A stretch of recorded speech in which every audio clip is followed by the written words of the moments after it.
Everybody, it's Tyler here at the Kalahari Classic Signature event, checking with 98601Y. It's Atlantis. They've had a phenomenal season so far. One of the best skill teams out there. Multiple wins, including at 6 as well, too. I can't wait to dive more into this robot. If you take a look at what they have to offer here, I really love the slide plastic that they're putting on their drivetrain. A lot of great stuff with that. You can dive in more into why they've been so successful, both in autonomous and in driver control as well for skills. And there's a lot of great small aspects to pay attention to this robot that really come together and make this a winner. So let's learn more about them coming up here on Pits and Parts. This video on fun is brought to you by viewers like you and also in partnership with the following.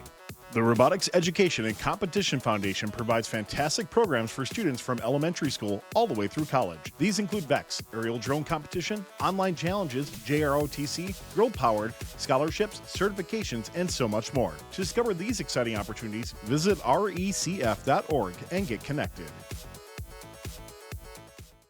Mason, let's dive into this robot here. We were talking earlier, one of your big keys to success was the plastic on the side of your robot. Tell me more about that and some of the other aspects. Yeah, of course. So I'll be starting off with the drivetrain. So over here, as you can see, we have 6 motor drivetrain.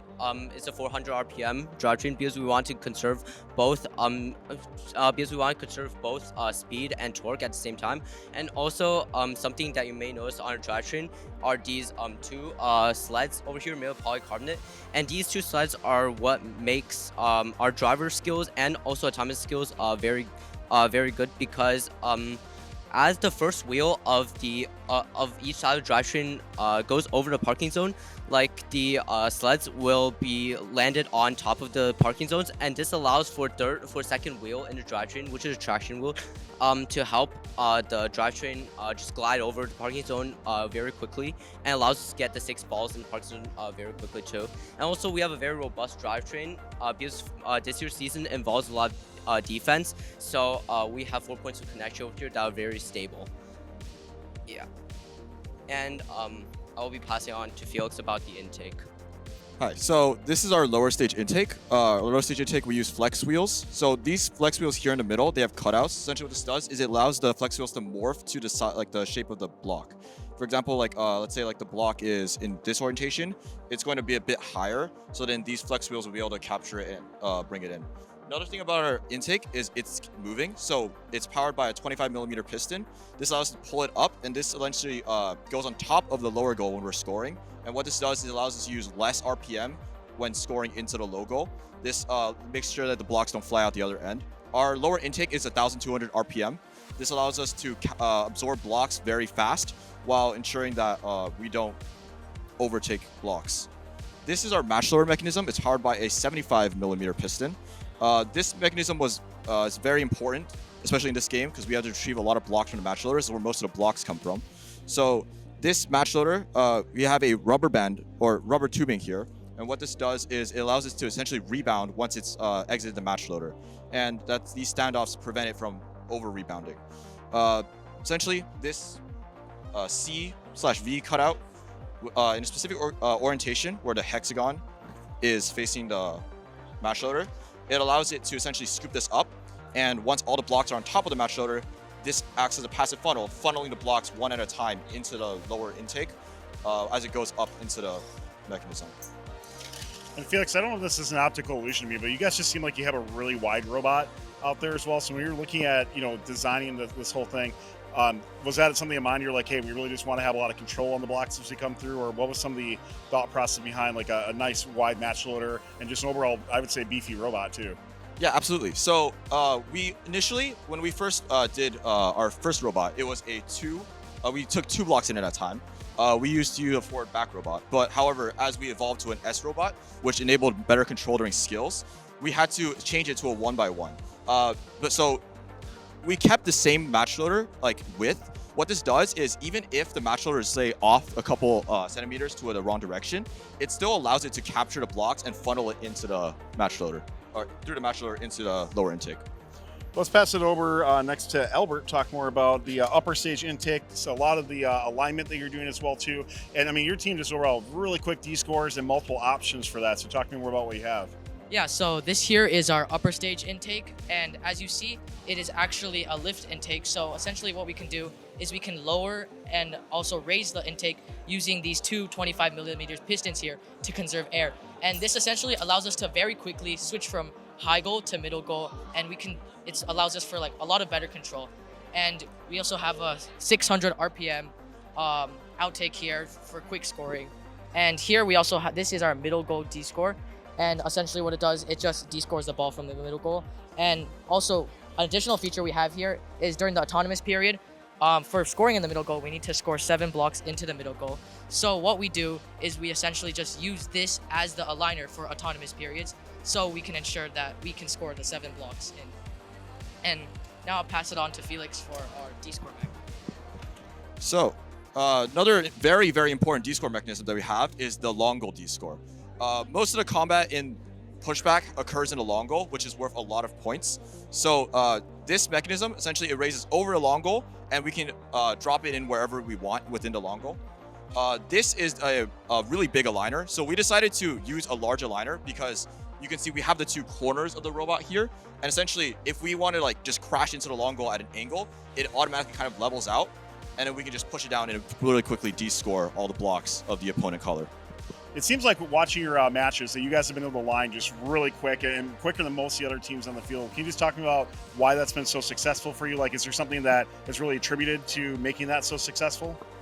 Okay, so for that, our driver practices a lot, especially focusing on descore, because descore is very, very important in this game. So, and then this this aligner really helped assist with that. So it enables us to really quickly align and descore effectively during the high intensity of pushback game.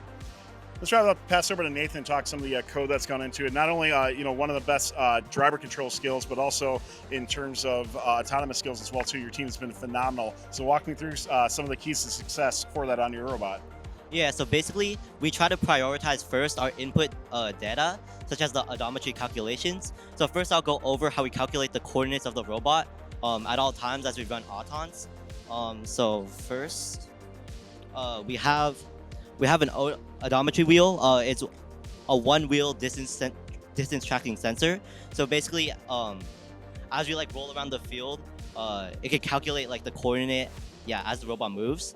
However, a problem with just having a one distance tracking wheel means that there could be odometry drift that builds up over time, and also other contributing factors to inaccuracies, such as like the robot rolling over like a game object, or like moving in like an unwanted direction. So basically what we have is a secondary system for calculating the coordinates of the robot at all times. So basically it's called MCL, and we have 4 distance sensors, one facing each cardinal direction of the robot, north, south, east, and west. And basically the point is, every time the robot is like parallel to the walls on its left and right, so it's like perpendicular to the one in front of it, the distance sensors can use like their lasers to track like the amount of distance between it and the wall, therefore allowing it to calculate the coordinate whenever the robot is parallel.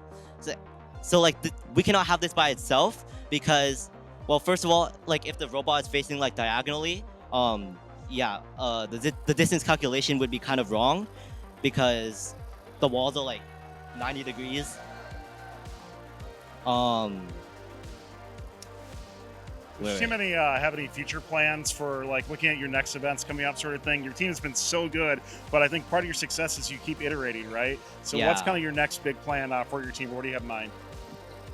So for our next event, which is going to be our California Region 4 State Championship, so what we're planning to do is we're planning to have a